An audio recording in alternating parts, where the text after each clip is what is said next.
Wow. What is up, everybody? That was the first time I've been on the show and clicked that intro. I had not watched it the full way through.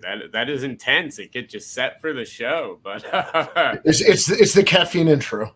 it is. It 100. It kind of reminds me of 24. I like it. I feel like Jack Bauer right now. I'm about to set up some shit. But welcome everybody to another episode of Hobby Hotline Overtime. Of course, the Tuesday version of Hobby Hotline. I, of course, am DH, and joining me today, two awesome hosts, of course, Mr. Danny Black. What's going on, man? How you guys doing? Good to see you. Absolutely. And then also we've got the man himself, Heroes for Sale, also known as Adam. What's up, dude? How you doing? Good. Excited to get the show going. Nice. You look like you're out on the road. Are you on the road right now? No, I have. There's like a studio conference, I guess, area in the apartment that I live in. Okay. So that's like my setup at nighttime. During the day, I can usually set up like in the apartment, but at nighttime, it's kind of sometimes work down here during the days. So yeah, set up down here today. Gotcha. Well, thank you everybody so much for tuning in today. We've got an awesome show for you guys. As always, please feel free to either comment in the chat, anything, what's up, Collector's Dream, hope all is well. Let us say hey in the chat, give us your opinions in the chat, as of course this is a show run by you guys. And with that in mind, if you'd like to call in or just audio or video, please just simply click the link right there. You can hop right in, either, like I said, audio or video, phone, computer, however you would like. But we'd love to have you guys call in, talk about everything that's going on. But guys, I guess we'll start off the show today with a quick little update. There's a couple of topics that I'll probably dig a little deeper into, but the card that's taken the nation by storm, I guess you could say, over the past week or so, the Babe Ruth cut auto that ceases to be a Babe Ruth cut auto. In my opinion, we said it on our show, the biggest mistake that, at least quality control wise, it's ever been made in the hobby. But here we are, a couple days later, a million different cards have come out photoshopped saying that this the Babe Ruth was found here or there. It has not been found yet, unless someone's keeping it and not telling anybody. But as everything's been going along, what do you guys think about everything? And how this is progressing? Panini staying silent. A lot of interesting things going on. Well, I assume Panini's scrambling like heck to make sense of not only what happened, but now what to do, because I think everybody sees the inevitable is coming down the road of they're going to have to find a Ruth signature somewhere. Yeah. And I think that's going to be their only, exit strategy to save face. So they're probably doing a lot of scrambling and behind the scenes negotiating. Because once they go public, nobody's going to sell them a cheap Ruth. But to have a little bit of compassion, it is really hard to identify autographs if that's not a specialty. And to a lot of people who know the George Brett autograph and know the George Herman Ruth autograph, it seems obvious. But to somebody, who's putting a card together, let's say, they might not get it. The bigger problem is Panini's overall quality control and the breakdown at a higher level. And that to me is an ongoing problem. I don't want to blame the one assembler necessarily. I think this is a bigger problem because they keep having mistakes. No, I don't know about you, Adam, but I completely agree. The quality control, the whole process on any card, Panini tops everybody. The way it's done, where basically Carter Money and GCI, outside of a couple of their personal and private plants for their instants and tops nows and stuff, everything's printed in the same places. The quality control system, top to bottom, is completely broken, and you see that with every release.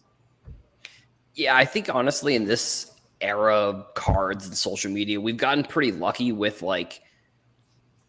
statements, like companies coming out and being like, hey, hand up, made a mistake. But so far, out of any of the controversies that I've seen Panini get into, I've never seen them come out with not even a notes app, just quick screenshot from someone's phone, So I'm not expecting Panini to really come out and say anything. And I think with the Photoshops too. I mean, I've even coming from like the design world, like that's where I originally came from. Like I've been tricked sometimes on social media with those Photoshop. I think somebody Photoshopped the 1-of-1 Luca Prism card. Someone posted on Instagram and I saw it.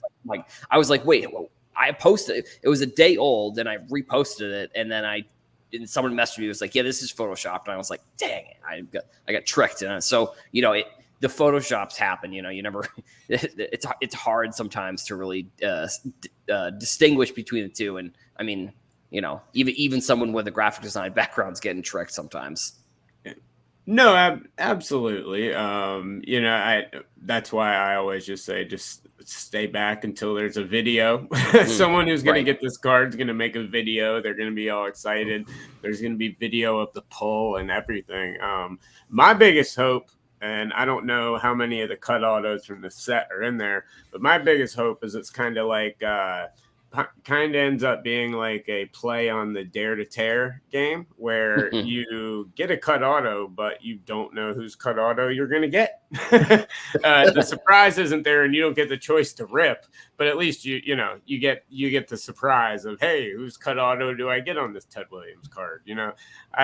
If you're going to screw it up, at least let's have some fun. I will say, at least it's a Hall of Famer. Yeah. I mean, if it would have been George Wendt, it would have been different. Yes. That was from Cheers, if you're not old enough. Yes. What's going on, Rich Klein? Hope all is well, brother. Hope you're having a good one. Once again, guys, thank you guys for tuning in. But yeah, so, I mean, I don't know. It's going to be interesting to see what happens. Like you said, I think the only thing they can do is either take a Babe out of one of the upcoming releases that they had a cut auto ready for and replace that card, redo that card in some way, shape, or form, or do something special for the person who owns it. Otherwise, what else can you do? There's no other solution that's right. So I just want to know what George Brett said when he found out. Right. I mean, I just want to be there at the moment and say, by the way, they put your autograph in Babe Ruth's card. Yeah, no, this is a good question. Chris has it. What's going on, Chris, is why are there cut autos of George Brett? That's a wonderful question because cut autos, I mean, 10 years ago in products, cut autos were saved for Babe Ruth, for Abraham Lincoln, for ridiculous amazing works of art. And now we have Brian Gray has this product that's nothing but cut autos, which has some amazing cut autos of a lot of deceased people, which is really cool. But it's gotten so watered down that we're using people that can hard sign cards. That is a little ridiculous. Unless they have an exclusive contract for some reason, but I can't imagine that George Brett's era would be an exclusive contract. Yeah, I can't imagine, but that is a really good question, Chris, and I would like to know why there are George Brett autos, but I think I know the answer, and that's to fill out a checklist so they can make a couple more cases. So they can probably number it to 15 and get another 15 boxes out of it. But that's probably where we are there. But I know the guys will probably update anything on Saturday, anything that does go on, if anything else happens in terms of the Babe Ruth card and in my opinion, the biggest mistake, at least in terms of manufacturing and quality control in the history of the hobby.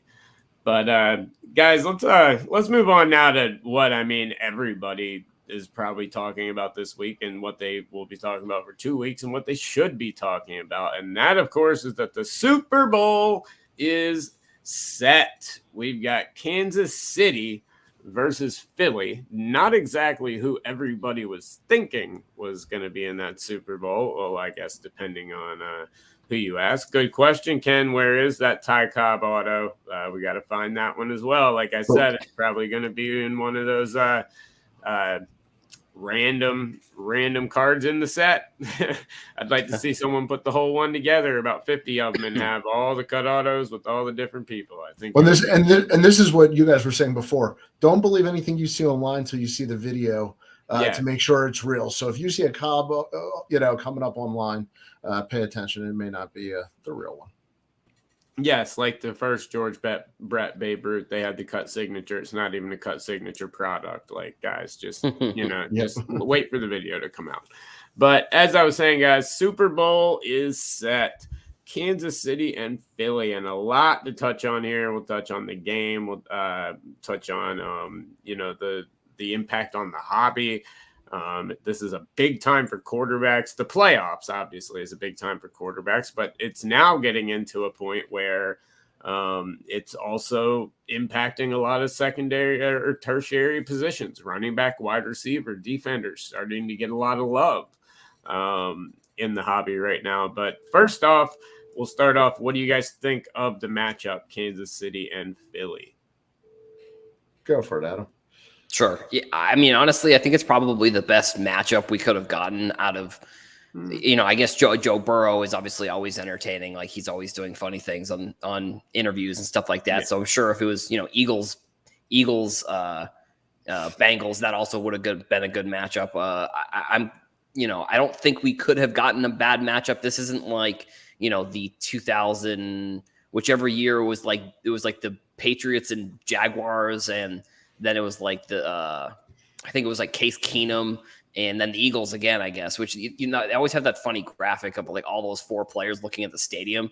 They had the new one come out with all the four players from last week. And then I just remember that one where they're always just like, it's like a fever dream almost. It doesn't even seem real, which, unfortunately as a Patriots fan, that one did sting a little bit. But I also think with the Super Bowl too, like, with this 2-week period, I think it's really the only sport where like the championship game happens like 2 weeks after know who's going to be in the championship game. Like, the national championship is a week for college football, so that's obviously has a ton of storylines. But I mean, I think we've got like, the Andy Reid Bowl, you've got the two Kelsey brothers, like Mahomes trying to kind of pad down his legacy a little bit. You've got Jalen Hurts, who's trying to. I mean, Jalen Hurts is honestly one of my favorite quarterbacks. Like, I wish the Patriots had picked him, but just because his story is like probably one of the best, if not the best, like story in sports right now. Just from everything from being the backup at Alabama to being the starter, to being the backup again, to being the starter, to going to a different team, to, making it into like the playoffs and then losing to Alabama and all this kind of stuff. And then he gets drafted. Now he's going to the Super Bowl. I think, you see too with these, I mean, I guess it'll be interesting to kind of see what happens in these 2 weeks in terms of pricing. Like, I think we have moved sort of past the super ultra reactionary market that we were in a couple of years ago. Like, I would say we probably will see a little bit of a bump, but also like if you're buying any quarterback cards, like you kind of know what you're getting yourself into. Like, if you're buying, a couple of years ago, if you were out there buying, Tyler Harrow, like, and I'm using a different sport as an example, but this is just Tyler Harrow or like Kobe White. You didn't really know what you're getting. Like, you know what you're getting if you're getting a Jalen Hurts or a Patrick Mahomes card at this point. And even if after the Super Bowl there's a little bit of a drop, I still think, if you're buying Mahomes, in my opinion, that should just be, that should not necessarily a PC card, but you should be buying it to hold until for the rest of his career. Like, that's not just going to be a quick flip.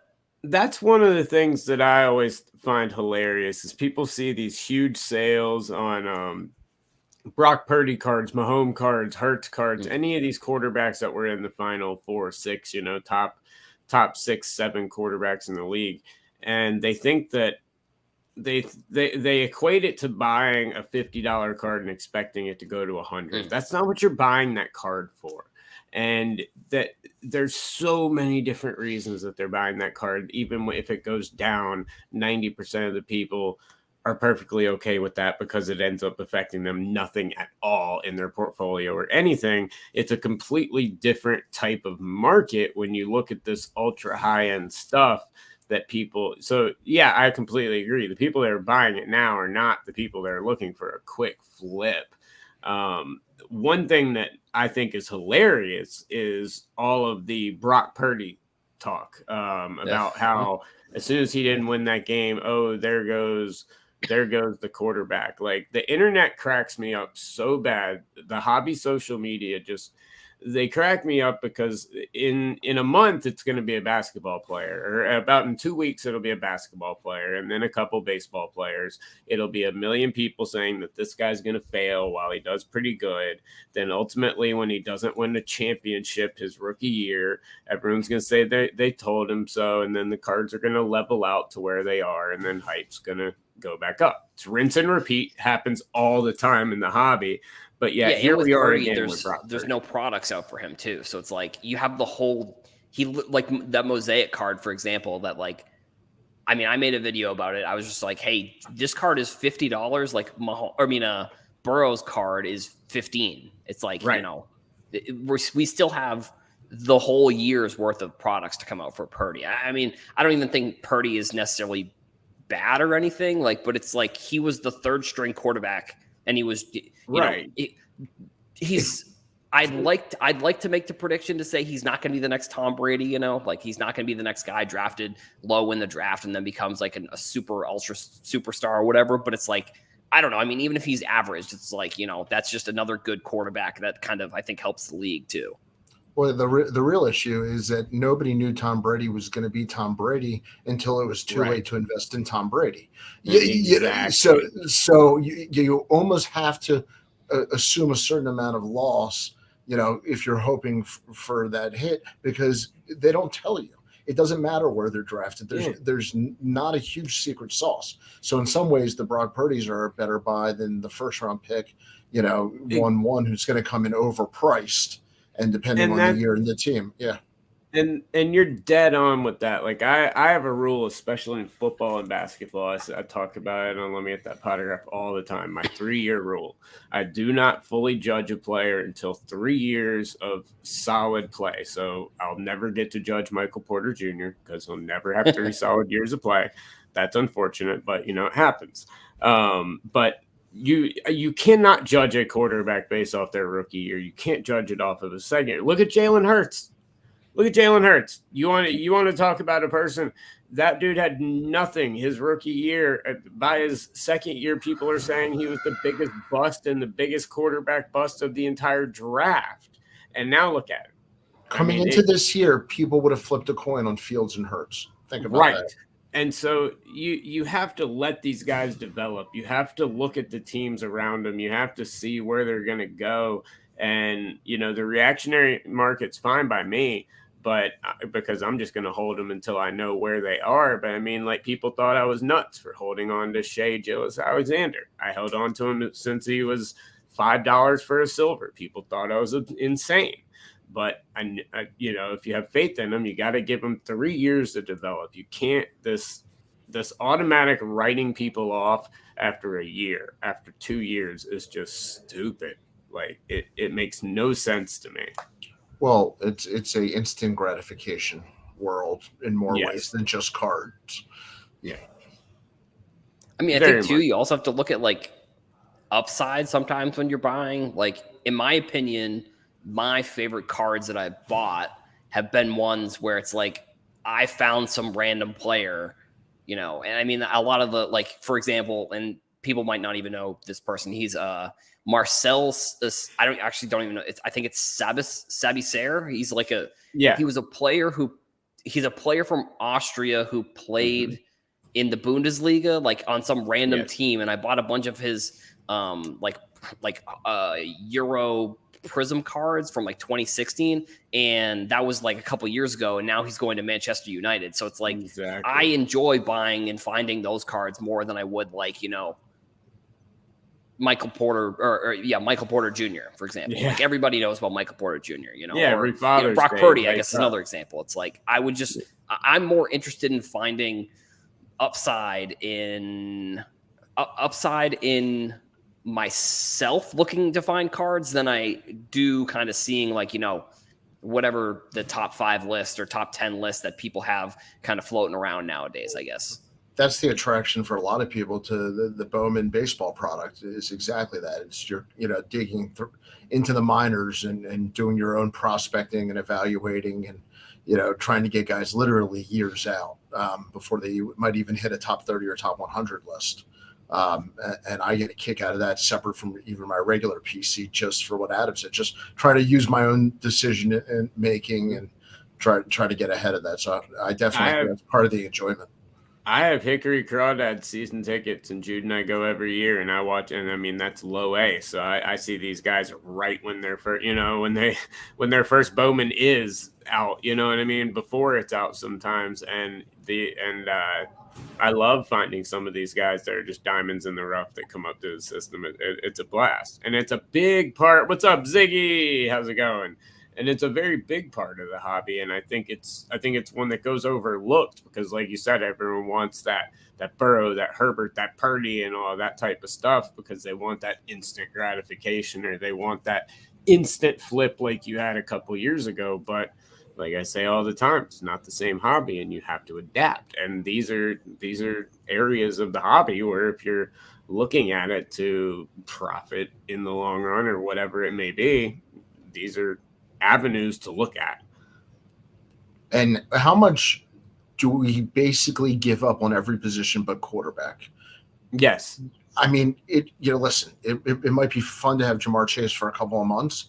I don't know that that's ever a permanent part of my collection.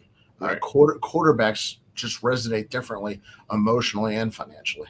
Now, I think that's changing. I think that is changing a little bit because you're starting to see some big sales on some position players, wide receiver and running back. Now, whether those hold up or not, who knows? You know what I mean? Like that we'll have to see, but you are starting to see some Jonathan Taylor, CD Lambs in the top 10 of people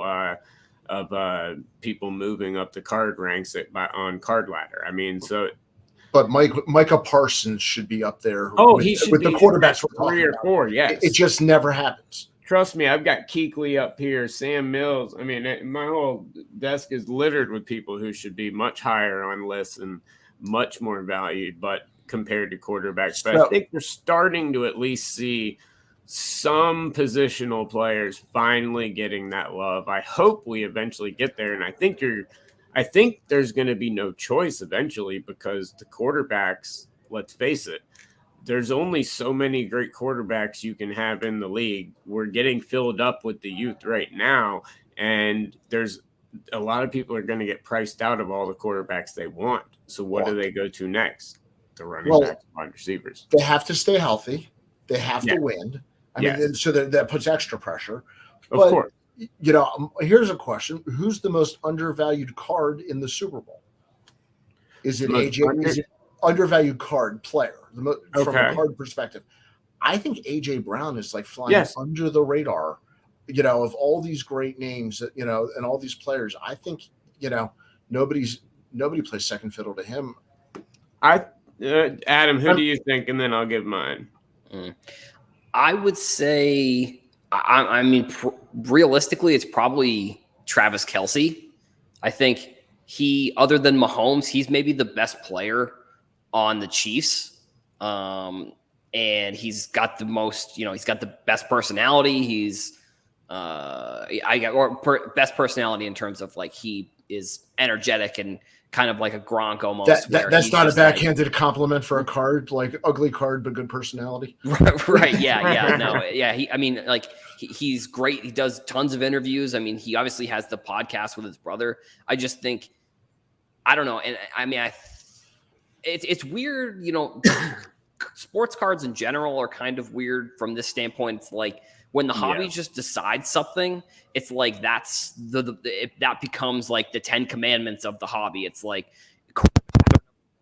any other thing in football is worth nothing. Basically, it's like I don't think that should be the case. I mean, I've always looked at it and said, like, if someone likes Patrick Mahomes, but they can't spend whatever $5,000-$10,000 on a Patrick Mahomes card, they could go ahead and probably buy the same card for like Travis Kelce, or I mean, if they like Juju Smith-Schuster, or if they like Kadarius Toney, or they like any of these Chiefs players, they could go buy them for pennies on the dollar when you're spending 100x for Mahomes. And it's like, I don't know. I kind of look at it that way, but at the same time, it's like you look at contracts, like Patrick Mahomes is making like almost $1 billion, and then you have the best running back basically in the league with the Giants running back Saquon Barkley, and he's barely going to be making $12 million a year next year. And that's like, that's like nothing compared to like these quarterbacks. So it's like, I don't know. It's an interesting kind of conundrum for me. Like for a couple years, I've been thinking that honestly position players would be taking that jump and they just haven't yet. And I'm not 100% sure why, but like, I'm definitely in the boat that like position players should be more valuable than they are. Not more than quarterbacks, but like more proportional to like their actual real life value on the field. I've been waiting 30 years. It just doesn't happen. I know. Until it gets vintage. Once they get into a vintage era, it seems like they kind of get some love, but not near as much as they deserve. But going back to your question, I agree with both of y'all. I think Kelsey is a good choice. I completely agree with you on AJ Brown. I think he's a big one, but a couple that immediately come to mind for me. I'm a defensive guy, so I'm automatically going defense. Chris Jones is absolutely absurd. He is so good and so underrated. In addition to that, I've also got one of the best corners in the league, in my opinion, at Darius Slay. Darius Slay is an absolute beast. Those are two players that I absolutely love. You can go to Sue. You can argue some of his stuff off the field and maybe playing a little bit too long has hurt him a little bit. But then, I mean, I could go into linemen. There's a ton, but AJ Brown probably, being that he's a wide receiver and that's a secondary almost to quarterbacks, that's really the popular position. I'd say AJ Brown probably, for the simple fact that he gets no love, and that dude put up numbers in Tennessee. That dude's has been essential to Philly getting here right now. So I would go with AJ Brown, but if I have my choice, 1,000% Chris Jones, because I just think he's a difference maker on defense. 1,000%. The one thing I'll say is I think. Hey, Rob, we agree. There you go. I didn't see that. Yes. Devontae Smith is a good one too. Well, he's made by AJ Brown, but so one of the things that I think is interesting is if AJ Brown, let's say he puts up a Jerry Rice Super Bowl, 100 and some yards, 2 scores, and he's an MVP, his cards are going to be on fire Monday. If Patrick Mahomes puts up a Patrick Mahomes game and wins MVP, his cards are going to be pretty similar. Pretty flat, yeah. And so it's just one of those interesting parts of the hobby where, are we happy that Patrick Mahomes had a good game? Or we all, I mean, it's like, what can he do to top himself? At the same time, though, the AJ Brown cards, sadly, in this market, I think they're going to be on fire Monday, but 10 Mondays from now aren't going to be on fire, where the Mahomes, if he has just even a normal Mahomes game, are going to be where they are and where they get to or higher. And so that's where I think the difference is there. But AJ Brown could easily do that. I could easily see it, but it's really interesting. So you said, like, right there, Mahomes, he wins the Super Bowl, his cards go up, a tad, maybe anything. I think right now he's going to have to start winning a lot before you start to see a huge increase on him, because so much is already baked into Mahomes being the next icon, that if he does that, it's almost like LeBron, you know what I mean, in that respect, in comparing sports. But my question now is Jalen Hurts. If Jalen Hurts wins a Super Bowl, what do you guys think that does for his card market? Because he's a reason that they're here. Can we do the emoji? There you right. I mean, he turns into that next level quarterback. He goes into that conversation where you got to start talking about him with the next group of guys, and maybe take him out of that Tua, level, I guess, comparison. Yeah, I think I agree with that. And I mean, I think too, like with AJ Brown, Jalen Hurts, they're part of like the AJ Brown's in that 2019 class, and then Hurts I think was in the 2020 class, I believe. So like, I think the one thing you might see with those cards specifically is like there's going to be way more of them hitting the market than like my example of Travis Kelce. Travis Kelce I think is from 2014 or 2015. So like there probably isn't as many of them floating around, where there's obviously we know what the 2019, 2020 classes, like how many of those cards there are. So, I mean, I think, yeah, I definitely agree. If Hurts wins, especially beating Mahomes and the Chiefs, like it's not like, it's not like last year where like the Rams, I guess, beat the Bengals and they were kind of on the come up, but people didn't really. It was kind of a surprise that the Bengals were making the Super Bowl last year. Like this year, obviously we know what happened, but like this year, I don't think necessarily people are surprised that like Hurts and Mahomes are back in the Super Bowl, and I think I agree too. Like you said, Drew, with Mahomes, like his prices, the superstar Hall of Fame mega ultra whatever is already baked into what his prices are. So like it's the same with Brady. Like if you're buying a Brady card, you know what you're getting. Like you're not going to be necessarily surprised with like a 10x anymore, at least. Like, and I think it's the same with like Mahomes at this point as well.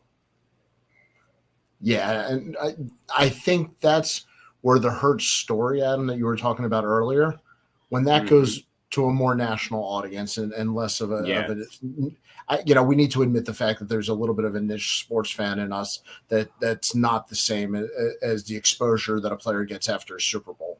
So when you take that exposure, times 1,000, you start getting a lot of casual buyers, and I think that'll, for Hurts, that would raise the profile tremendously, probably more than any player.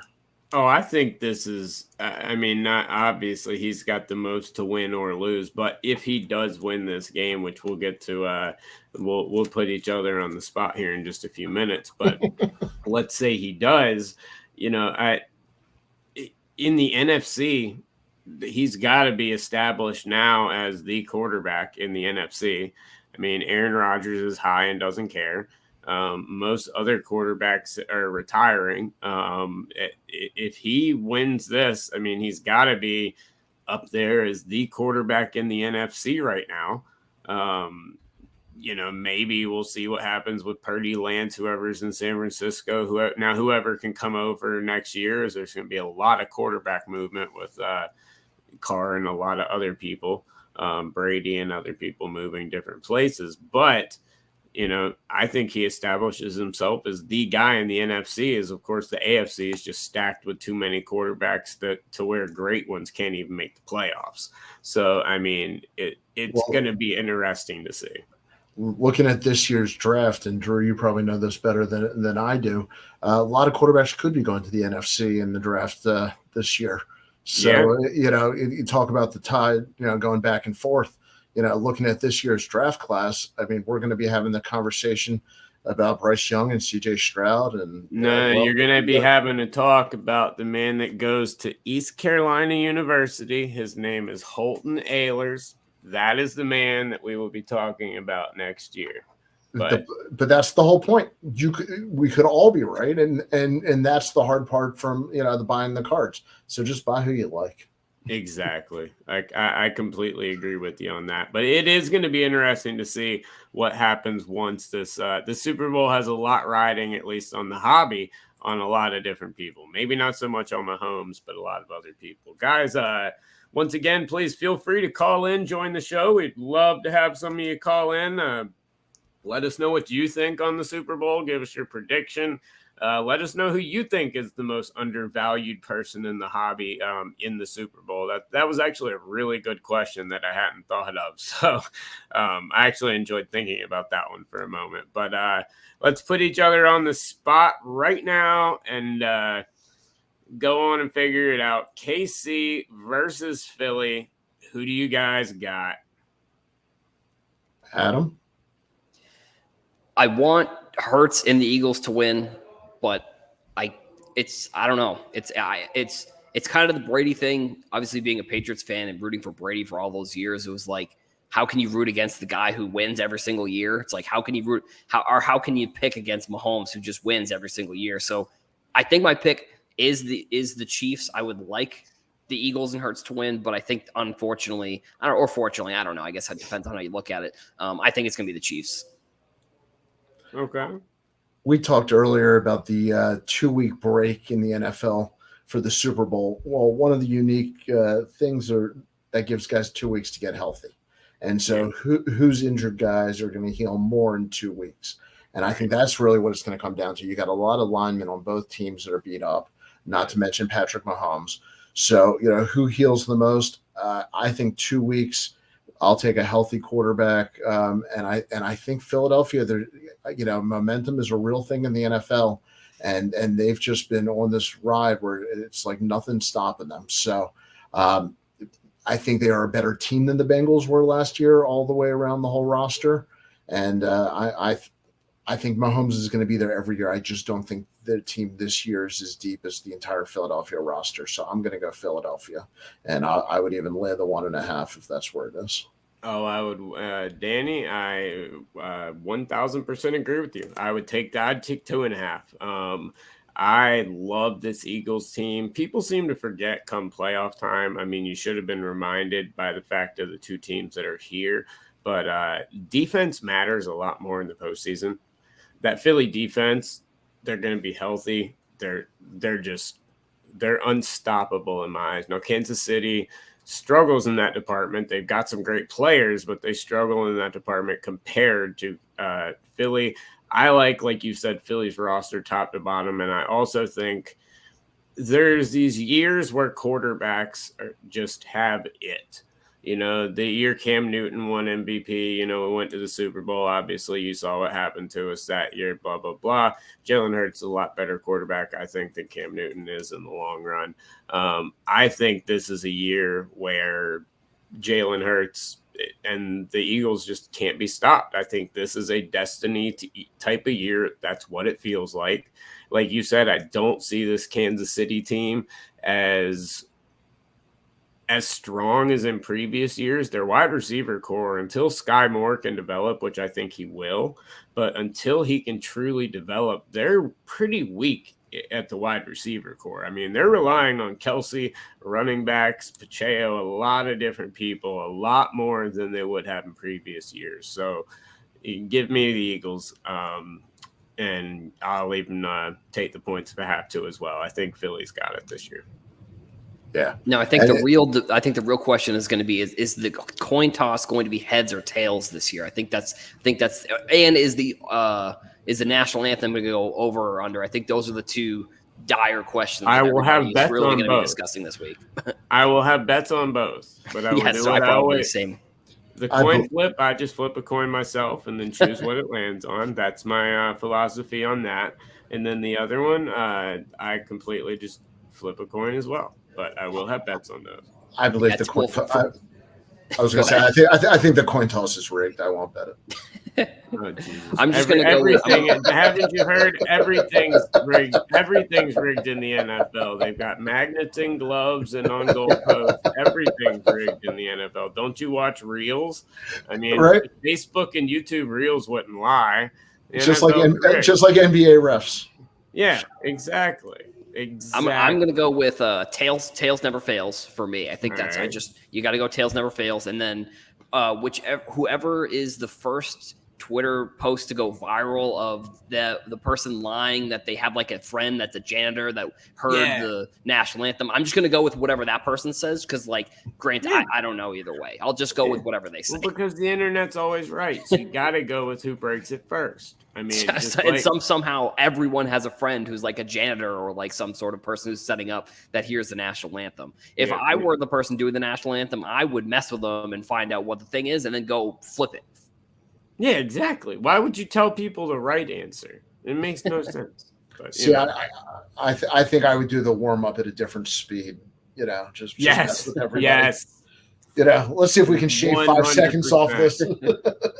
I'd be holding notes out for 3 seconds longer that I'm just going to fly through on the regular one. Yeah, no, 100%. We're going to have the new Tim Donaghy is going to be the national anthem.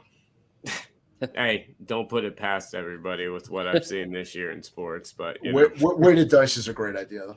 Yes, weighted dice. Rihanna wardrobe malfunction odds. I don't know, but I hope I would like some inside scoop on that. But are we allowed to say what we're rooting for? Yeah, exactly.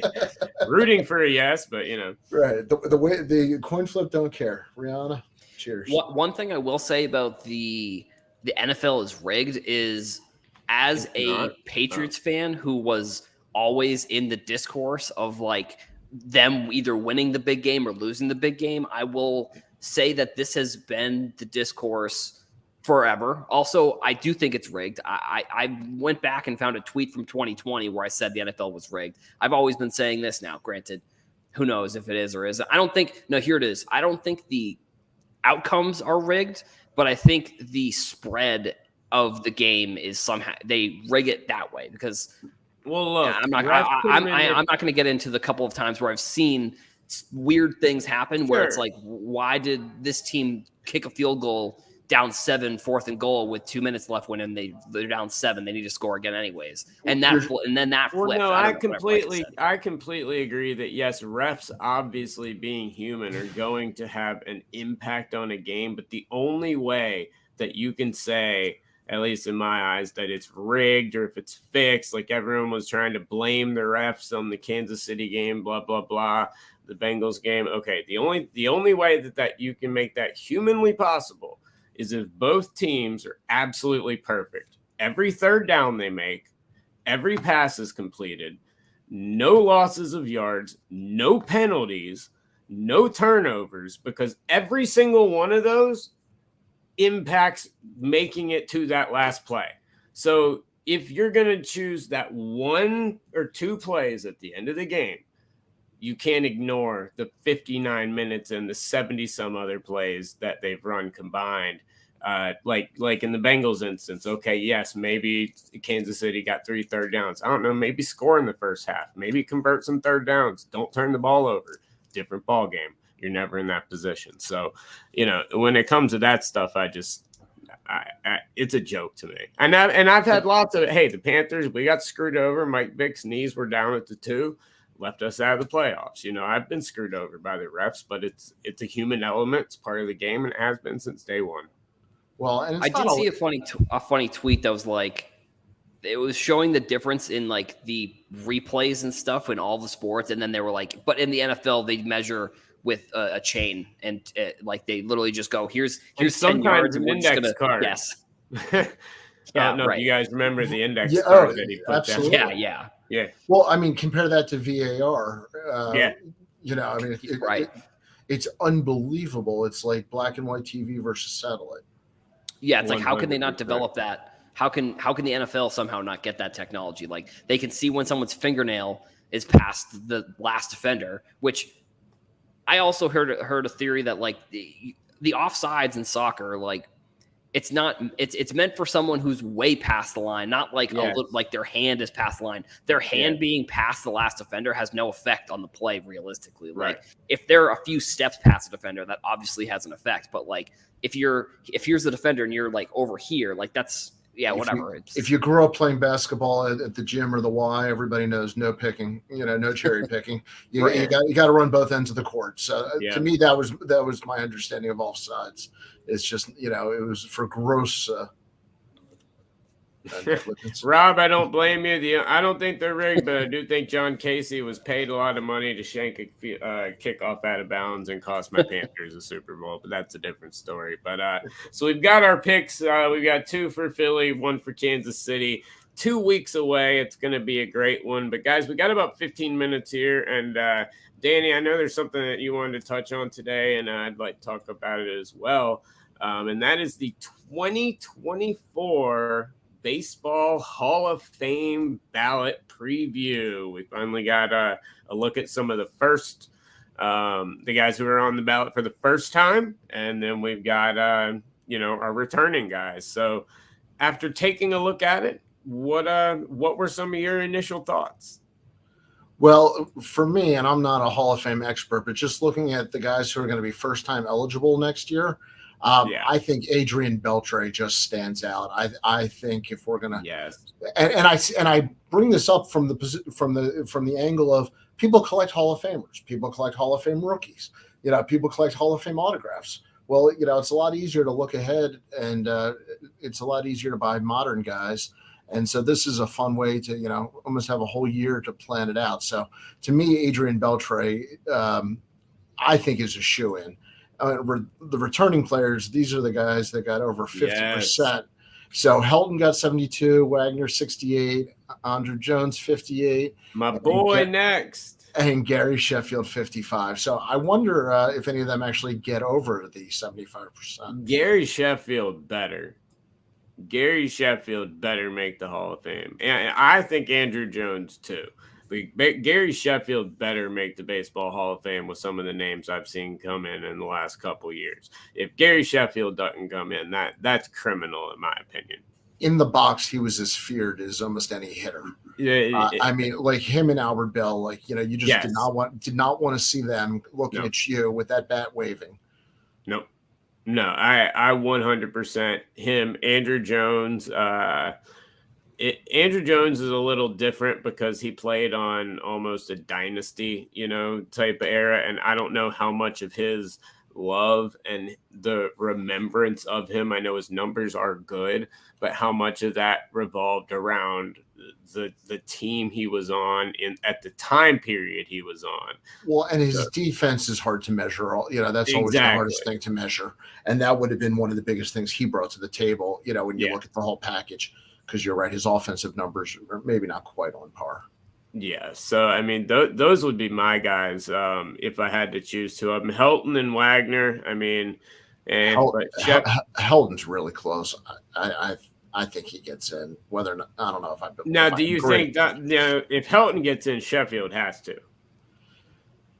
I'd have to see their lifetime numbers. To me, Sheffield was a more feared hitter.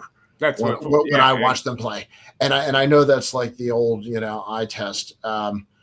But Todd Helton, it's not his fault he played in Colorado, and people don't realize how good of an athlete he was. I mean, he played quarterback at Tennessee with Peyton. Yes. So he's not just a first baseman that played in Colorado. So there is a little bit more to Helton than people realize. But to me, Beltre probably on a separate level. If there's a small haul and big haul next year, I think Beltre is a small haul out of these guys. Yeah. What about you, Adam? I think another guy that's coming up is Manny Ramirez. And I'm not sure if I think in the next year or so, he should be coming up. I'm pretty sure. Cause I know him and Ortiz were kind of retired around the same time. I think we may have been spoiled over the past few years with like superstars making the Hall of Fame. We had Derek Jeter in 2020 and then Ortiz in 2022. So I don't know, like I don't know who the next like superstar is that's coming up. Sure. So I don't know. I mean, I think Beltre. I think they're all great players, and I think they probably should like Beltre for sure. I mean, he was probably one of the best defensive.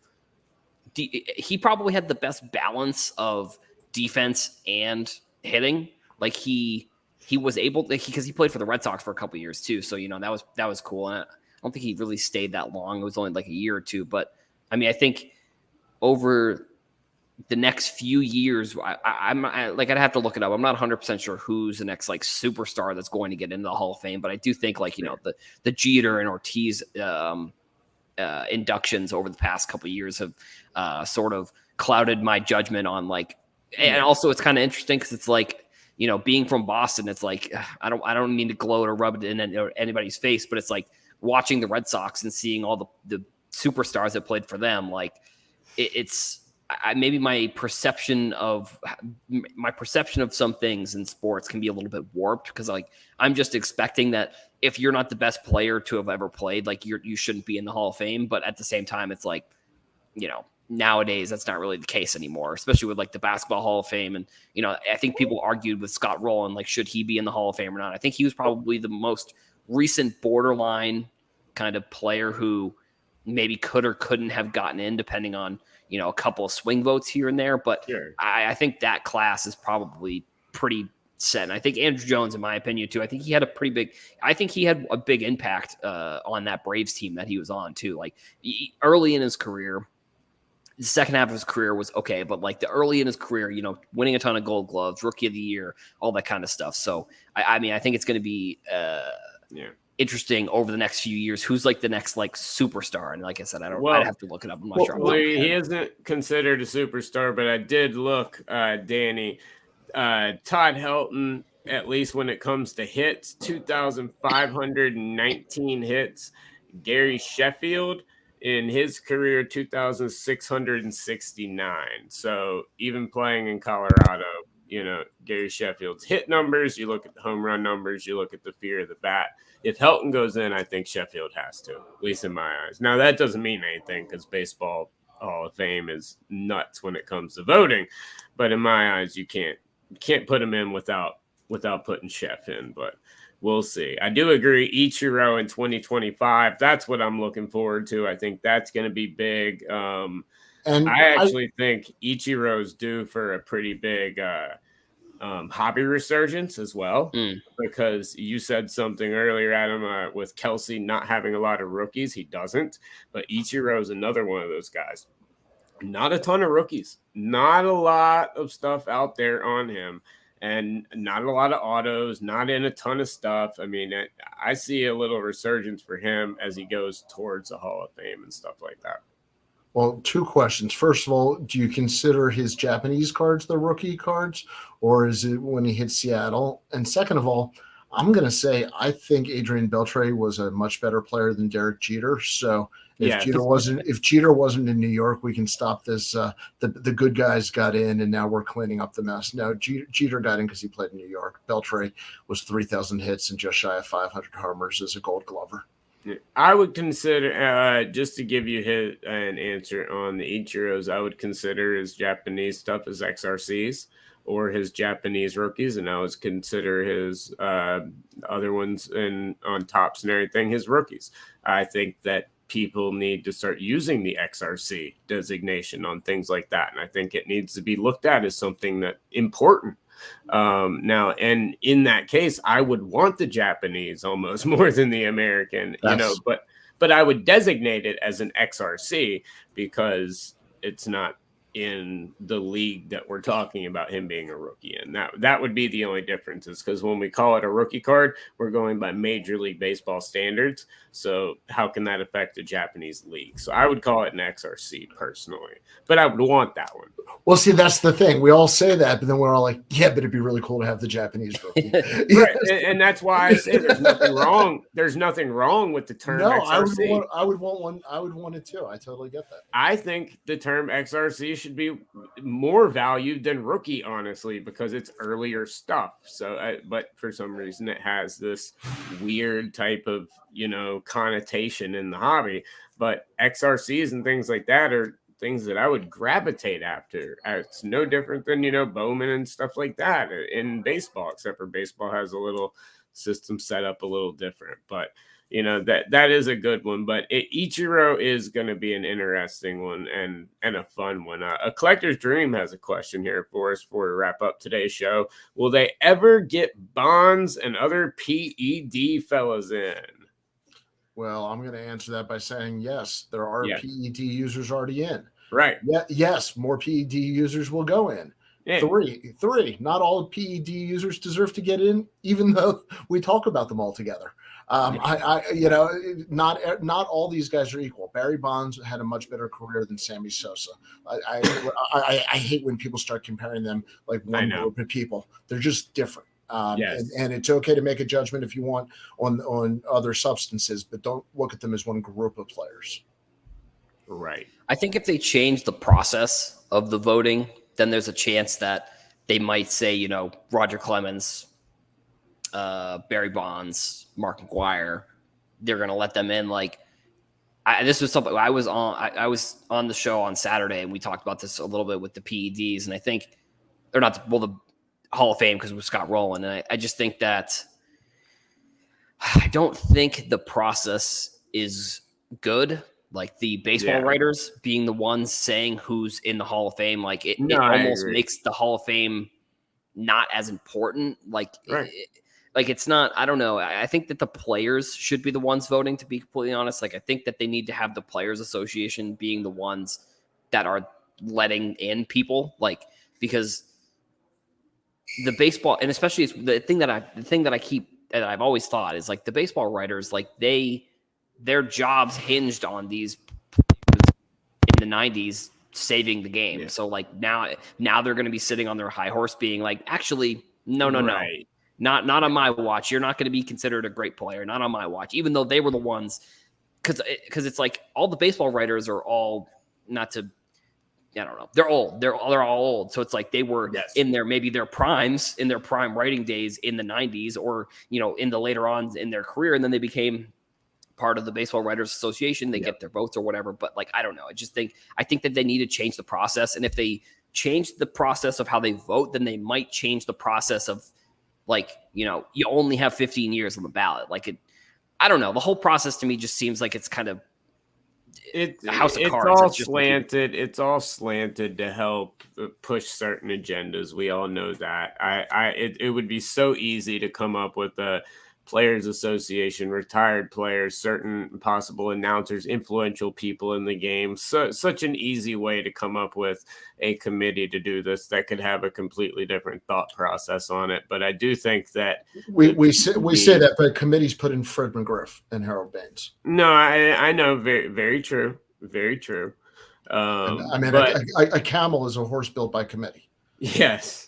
But I do see if the PED users, Bonds, the guys we're talking about, Bonds, McGuire, people like that, if they're not in the Hall of Fame, if they don't get added, I don't think it hurts their legacy, at least in the hobby, when it comes towards like the vintage, like when it comes vintage era, when it becomes that type of stuff long term. I don't think they're looked at any different than people that are in the Hall of Fame. I think the Hall of Fame is what's going to be looked at different, not the player.